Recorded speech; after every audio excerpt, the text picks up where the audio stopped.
the Honourable Chief Justice, distinguished guests, may I request us to be abstained.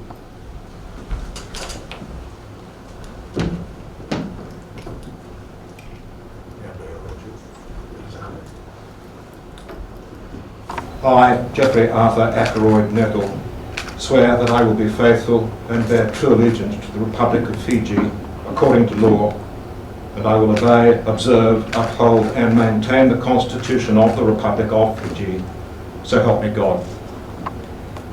I, Geoffrey Arthur Ackroyd Nettle, swear that as a judicial officer within the courts of Fiji, I will be faithful and bear true allegiance to the Republic of Fiji, and that I will obey, observe, uphold and maintain the Constitution of the Republic of Fiji and all other laws of Fiji, and I solemnly and sincerely promise that I will defend the rule of law and the rights of the people and will do justice to all persons without fear, favour or prejudice, in accordance with the Constitution of the Republic of Fiji and the law.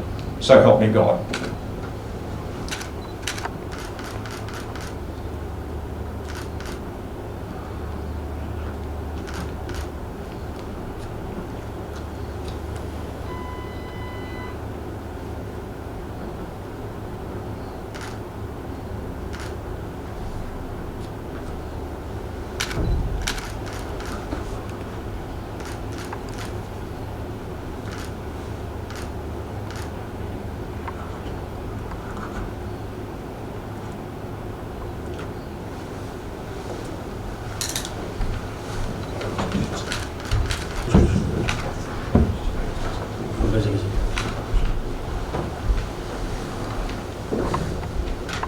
Thank you, Excellency.